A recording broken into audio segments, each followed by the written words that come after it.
War 2019 की घटनाओं के बाद मेजर कबीर दालीवाल ऋतिक रोशन एक रॉ एजेंट के रूप में रोग हो चुके हैं और समय के साथ इंडियाज ग्रेटेस्ट विलन बन चुके हैं। भारत इस खतरे से निपटने के लिए एक विशेष अधिकारी एजेंट विक्रम JR को भेजता है, जो कबीर के बराबर हट्टा और उससे भी ज्यादा खतरनाक है, एब्सोल्युटली न्यूक्लियर। ट्रेलर और पहले से उपलब्ध विवरणों के आधार पर यह एक कैट वर्सेस रॉटवेलर टकराव है, जहां दो बेहतरीन एजेंट दुनिया को युद्ध क्षेत्र में बदल देंगे, भावनात्मक और नैतिक जद्दोजहद के साथ।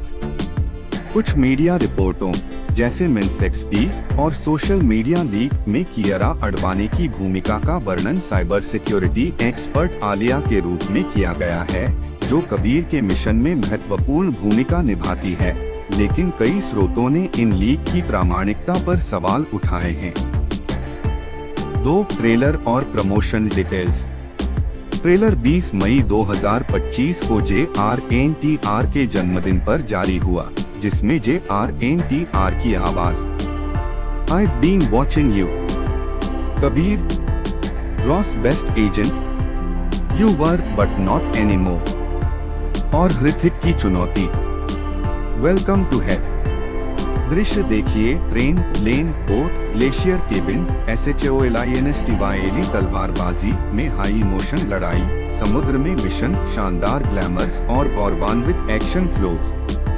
निर्देशक अयान मुखर्जी ने फिल्म को स्पाई यूनिवर्स में डीपर डाइव बताते हुए बताया कि यह इमोशनल और नैरेटिव दोनों दृष्टियों से विस्तार से विकसित होगी। वो 5 एक अनूठा प्रमोशनल रणनीति यह है कि ऋतिक और JR ने थिएट्रिकल रिलीज तक कभी एक साथ प्रमोशन नहीं किया, ताकि उनकी ऑन स्क्रीन दुश्मनी बनी रहे। 3 लोकेशन, बजट और निर्माण। फिल्म की शूटिंग 150 दिनों तक 6 देशों Spain, Italy, Abu Dhabi, Japan, Russia और भारत में हुई है। अनुमानित बजट 400 करोड़ 200 रुपए करोड़। आम रिपोर्ट कुछ स्रोतों में ज्यादा तक है। Stunt cinematography Benjamin Jasper, editing Arif Shaikh, score Sanchit Ankit Balhara, गाने प्रीतम। सभी प्रमुख वैश्विक और बॉलीवुड स्तरीय टीम द्वारा तैयार किए गए हैं। अनाथ गिरोह और अनुरक्षण मिशन। मेंग यांग ने वर्षों से अपने जैसे अनाथों का एक समूह इकट्ठा किया था। उन सभी ने कठिनाइयों और अन्याय का सामना किया था, और साथ मिलकर उन्होंने एक घनिष्ठ गिरोह बनाया। वे व्यापारियों को अनुरक्षण करने और डाकुओं से छोटे गांवों की रक्षा करने जैसे अजीबोगरीब काम करके अपना जीवन यापन करते थे। एक दिन एक संदेशवाहक उनके ठिकाने पर आया। वह राजकुमार गोंग जिदो को महल तक ले जाने के लिए बहादुर व्यक्तियों के एक समूह की तलाश कर रहा था। वह का असली उत्तराधिकारी था, लेकिन दरबार में कई लोग थे जो उसके सिंहासनारूढ़ होने का विरोध कर रहे थे।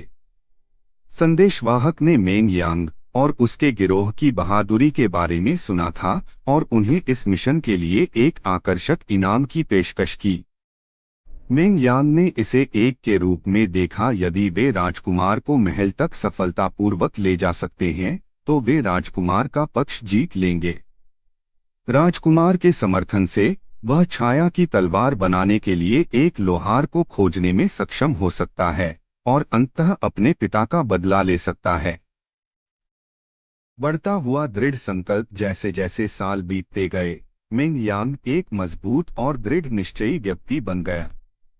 उसे अपने पालक माता पिता ने मृत्युशैया पर अपने पिता की मृत्यु के बारे में सच्चाई बताई। उस पल से मेंग यांग के दिल में बदला जंगल की आग की तरह जल रहा था। उसे पता चला कि अपने पिता का सही बदला लेने के लिए उसे एक ऐसे हथियार की जरूरत थी जो प्रकाश की तलवार से मेल खा सके। किंवदंती है कि मिंग येज ने एक और तलवार, प्रकाश की तलवार डिजाइन की थी। यह तलवार प्रकाश की तलवार का सही प्रतिरूप थी, जो सबसे गहरे, सबसे रहस्यमय अयस्कों से बनी थी, जिसमें प्रकाश को अवशोषित करने और छाया में घातक सटीकता के साथ हमला करने की क्षमता थी। मिंग यांग एक लोहार की तलाश में एक फोर्ज से दूसरे फोर्ज तक गया जो छाया की तलवार बनाने का काम कर सके। लेकिन हर लोहार जिसके पास वह गया वह या तो काम की जटिलता से बहुत डरता था या झाओ हान की शक्ति से बहुत भयभीत था, जो दरबार में एक शक्तिशाली व्यक्ति बन गया था। अतीत की विरासत एक प्रसिद्ध तलवार बनाने की परंपरा में मिंग येज एक ऐसा नाम था जो आज भी याद किया जाता है। वह एक अद्वितीय तलवार बनाने वाला था जो साधारण लोहे को स्टील की उत्कृष्ट कृतियों में बदल सकता था। उसकी सबसे प्रसिद्ध रचना स्वॉर्ड ऑफ लाइट एक ऐसा ब्लेड था जो बेहतरीन रेशम को हवा की तरह काट सकता था और चांदनी में एक अलौकिक प्रकाश के साथ चमकता था। हालांकि ईर्ष्या और लालच दरबार की छाया में छिपे हुए थे। झाओ हान सम्राट की सेवा में एक गद्दार, स्वॉर्ड ऑफ लाइट और इसके साथ आने वाली प्रसिद्धि के लिए लालायित था। एक दुर्भाग्यपूर्ण रात वह हत्यारों के एक समूह को मिंग येज की भट्टी पर ले गया। एक क्रूर हमले में मिंग येज मारा गया और स्वॉर्ड ऑफ लाइट चुरा ली गई। मिंग येज की पत्नी की प्रसव के दौरान मृत्यु हो गई थी और वह अपने पीछे एक छोटा बेटा मिंग यांग छोड़ गई थी। एक दयालु ने उसे गुप्त रूप से मार डाला, यह जानते हुए कि उसकी चोरी की गई महिमा के लिए किसी भी संभावित खतरे को खत्म करने के लिए कुछ भी नहीं करना है।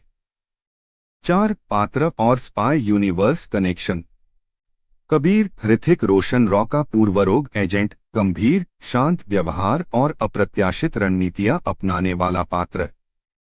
विक्रम JRNTR रॉ से प्रशिक्षित, बेहद कुशल, इमोशनली ड्रिवन और कबीर की तरह शक्तिशाली। उसे फ्रैंचाइज में आगे स्टैंड अलोन पात्र के रूप में भी विकसित किया जा सकता है। कियरा अडवाणी कथित रूप से एक साइबर सिक्योरिटी स्पेशलिस्ट या FILEAGENT नाम आलिया बताया गया है, पर पुष्टि नहीं हुई। समर्थन भूमिकाओं में अनिल कपूर, आशुतोष राणा शामिल हैं और संभावित POSTCREDIT कैमियो में आलिया भट्ट और शर्वरी वाघ अपनी अगली फिल्म अल्फा से सामने आएंगे, बजाय SRK के पठान कैमियो के। 5 रिलीज और OTT वितरण। थिएटर में रिलीज 14 अगस्त 2025 भारतीय स्वतंत्रता दिवस सप्ताहांत पर कहा जा रहा है। 5 भाषाओं हिंदी, तेलुगु, तमिल, मलयालम, कन्नड़ा में। OTT रिलीज अनुमानित होता है कि प्राइम वीडियो पर फिल्म लगभग 10-11 सप्ताह बाद यानी 15 नवंबर 2025 से उपलब्ध होगी। 6 शक्तिशाली थीम्स, समीक्षा और संभावित आलोचनाएं। SPYUNIVERAC के भीतर लगातार रिकरिंग ट्रोप, रोग raw agent versus patriotic agent, emotional loyalty versus betrayal, चरित्रों में इंटरनल कॉन्फ्लिक्ट। कुछ लोगों ने पठान जैसी कहानी की आलोचना की है। ट्रेलर से पता चलता है कि दोनों पात्र देशभक्ति की राह पर हैं, लेकिन उनके वोर 2019 की घटनाओं के बाद मेजर कबीर दालीवाल, ऋतिक रोशन एक रॉ एजेंट के रूप में रोग हो चुके हैं और समय के साथ इंडियाज ग्रेटेस्ट विलन बन चुके हैं।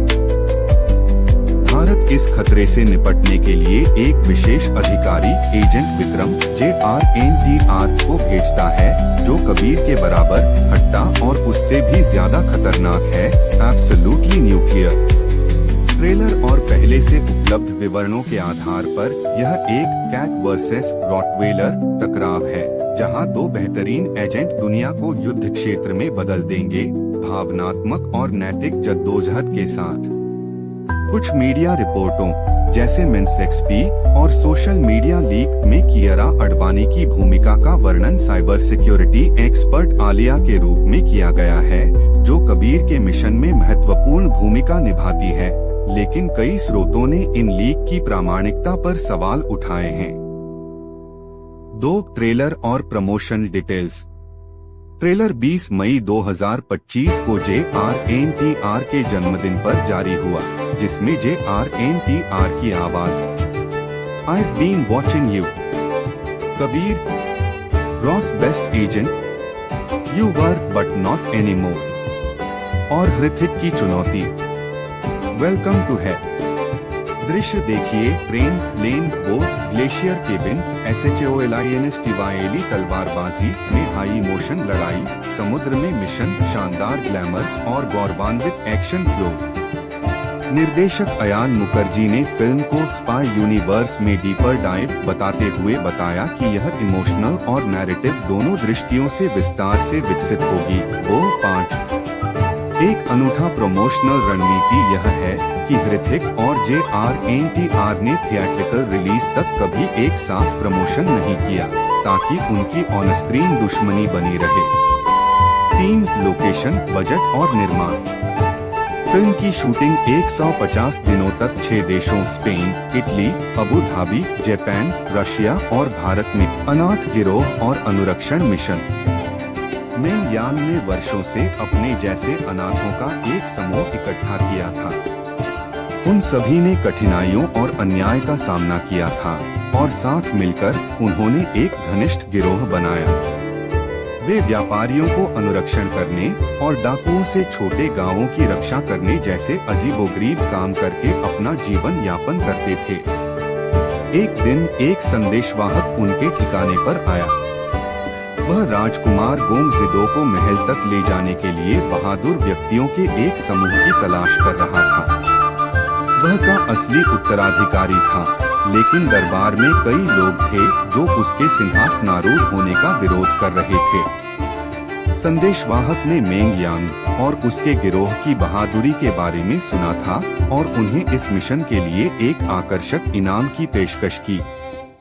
मेंग यांग ने इसे एक के रूप में देखा। यदि वे राजकुमार को महल तक सफलतापूर्वक ले जा सकते हैं, तो वे राजकुमार का पक्ष जीत लेंगे।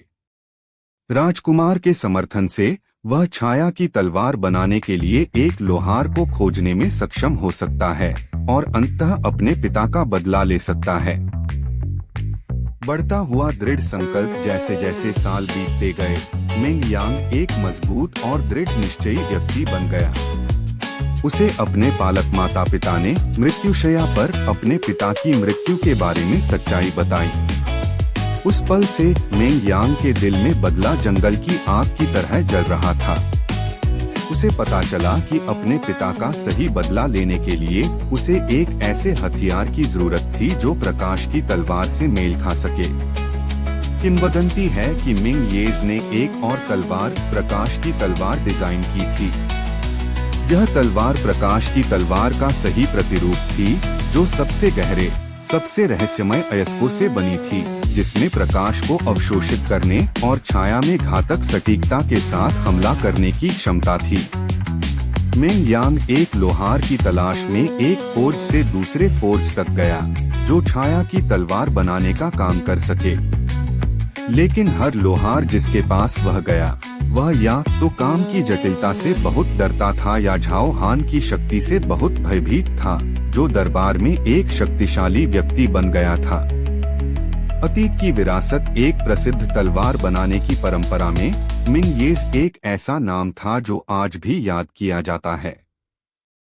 वह एक अद्वितीय तलवार बनाने वाला था, जो साधारण लोहे को स्टील की उत्कृष्ट कृतियों में बदल सकता था। उसकी सबसे प्रसिद्ध रचना स्वॉर्ड ऑफ लाइट एक ऐसा ब्लेड था जो बेहतरीन रेशम को हवा की तरह काट सकता था और चांदनी में एक अलौकिक प्रकाश के साथ चमकता था। हालांकि ईर्ष्या और लालच दरबार की छाया में छिपे हुए थे। झाओ हान सम्राट की सेवा में एक गद्दार, स्वॉर्ड ऑफ लाइट और इसके साथ आने वाली प्रसिद्धि के लिए लालायित था। एक दुर्भाग्यपूर्ण रात, वह हत्यारों के एक समूह को मिंग येज की भट्टी पर ले गया। एक क्रूर हमले में मिंग येज मारा गया और स्वॉर्ड ऑफ लाइट चुरा ली गई। मिंग येज की पत्नी की प्रसव के दौरान कबीर की शुरुआत स्क्रीन काली होती है, फिर हृतिक कबीर आवाज में बोलते हैं, I solemnly vow to sacrifice my name to become a shadow। यह दिखाता है कि कबीर अपने पुराने जीवन को छोड़ चुका है, अब वो एक नेमलेस, फेसलेस एजेंट है। तत्पश्चात डार्क सेटिंग में कबीर को एक भेड़िए, वुल्फ के साथ दिखाया गया है, किरदार की खतरनाक और सिंबॉलिक उपस्थिति को दर्शाता है। JR-NTR धीमी रोशनी में एक डॉक पर खड़ा है। पीछे से रोशनी परावर्तित हो रही है जब वो कहता है, I am no longer human, only a weapon। यह घोषणा बताती है कि विक्रम देश के लिए अपनी मानवता तक त्यागने को तैयार है। तेज कट्स में दिखते हैं ट्रेन पर लड़ाई, हवाई जहाज के ऊपर की लड़ाई, तेज गति की बोट चेस, बर्फीली आइस स्केट में तलवारबाजी, ग्लोबल लोकेशंस में ग्लैमर्स और दोनों अभिनेताओं की भीड़। CGI और VFX को लेकर कुछ आलोचना भी हुई। स्पीड बोट F1 ट्रैक पर दौड़ती दिखती है। कहीं-कहीं VFX वीडियो गेम जैसा लग रहा है। कबीर और विक्रम की प्रत्यक्ष भिड़, काताना तलवारों की भिड़, एक पिस्तौल शूट और मुक्केबाजी के दृश्य इसमें प्रमुख हैं। वे दोनों एक हाइड्रोजन जैसी टक्कर में दिखते हैं जो बड़े मुकाबले का संकेत है। कियारा अडवाणी, काव्या की एंट्री। कियारा को एक्शन में लेबल किया गया है। ऋतिक के साथ लड़ाई, हेडबट, रोमांटिक दृश्य के बीच कहीं घुसी हुई। वह कर्नल लूथरा की बेटी काव्य है। रॉ की सिपाही या साइबर एजेंट हो सकती है जो मिशन में कबीर विक्रम के बीच सुलह की किरदार निभाएंगी। स्पाई ओथ और स्पाई यूनिवर्स का जुड़ाव। ट्रेलर में इंडिया फर्स्ट जैसे पैट्रियोटिक डायलॉग्स और एक स्पाई ओथ की झलक मिलती है जो भविष्य की स्पाई यूनिवर्स फिल्मों को एक नैरेटिव कंटिन्यूटी देने वाला प्रतीत होता है। फैंस की प्रतिक्रियाएं और ट्रेलर रिस्पॉन्स। अनाथ गिरोह और अनुरक्षण मिशन। मेंग यांग ने वर्षों से अपने जैसे अनाथों का एक समूह इकट्ठा किया था। उन सभी ने कठिनाइयों और अन्याय का सामना किया था और साथ मिलकर उन्होंने एक घनिष्ठ गिरोह बनाया। वे व्यापारियों को अनुरक्षण करने और डाकुओं से छोटे गांवों की रक्षा करने जैसे अजीबोगरीब काम करके अपना जीवन यापन करते थे। एक दिन एक संदेशवाहक उनके ठिकाने पर आया। वह राजकुमार गोमजिदो को महल तक ले जाने के लिए बहादुर व्यक्तियों के एक समूह की तलाश कर रहा था। वह का असली उत्तराधिकारी था, लेकिन दरबार में कई लोग थे जो उसके सिंहासनारूढ़ होने का विरोध कर रहे थे। संदेशवाहक ने मेंग यांग और उसके गिरोह की बहादुरी के बारे में सुना था और उन्हें इस मिशन के लिए एक आकर्षक इनाम की पेशकश की। मेंग यांग ने इसे एक के रूप में देखा। यदि वे राजकुमार को महल तक सफलतापूर्वक ले जा सकते हैं तो वे राजकुमार का पक्ष जीत लेंगे। राजकुमार के समर्थन से वह छाया की तलवार बनाने के लिए एक लोहार को खोजने में सक्षम हो सकता है। बढ़ता हुआ दृढ़ संकल्प। जैसे जैसे साल बीतते गए, मेंग यांग एक मजबूत और दृढ़ निश्चयी व्यक्ति बन गया। उसे अपने पालक माता पिता ने मृत्युशैया पर अपने पिता की मृत्यु के बारे में सच्चाई बताई। उस पल से मेंग यांग के दिल में बदला जंगल की आग की तरह जल रहा था। उसे पता चला कि अपने पिता का सही बदला लेने के लिए उसे एक ऐसे हथियार की जरूरत थी जो प्रकाश की तलवार से मेल खा सके। किंवदंती है कि मिंग येज ने एक और तलवार, प्रकाश की तलवार डिजाइन की थी। यह तलवार प्रकाश की तलवार का सही प्रतिरूप थी जो सबसे गहरे, सबसे रहस्यमय अयस्कों से बनी थी, जिसमें प्रकाश को अवशोषित करने और छाया में घातक सटीकता के साथ हमला करने की क्षमता थी। मेंग यांग एक लोहार की तलाश में एक फोर्ज से दूसरे फोर्ज तक गया जो छाया की तलवार बनाने का काम कर सके।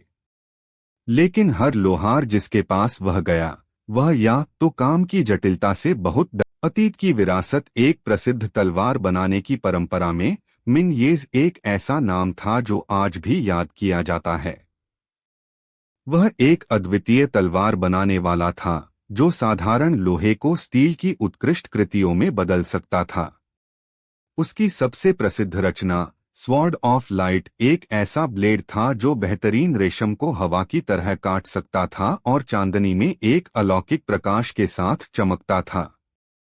हालांकि ईर्ष्या और लालच दरबार की छाया में छिपे हुए थे। झाओ हान सम्राट की सेवा में एक गद्दार, स्वॉर्ड ऑफ लाइट और इसके साथ आने वाली प्रसिद्धि के लिए लालायित था। एक दुर्भाग्यपूर्ण रात वह हत्यारों के एक समूह को मिन येज की भट्टी पर ले गया। एक क्रूर हमले में मिन येज मारा गया और स्वॉर्ड ऑफ लाइट चुरा ली गई। मिन येज की पत्नी की प्रसव के दौरान मृत्यु हो गई थी और वह अपने पीछे एक छोटा बेटा मेंग यांग छोड़ गई थी। एक दयालु ने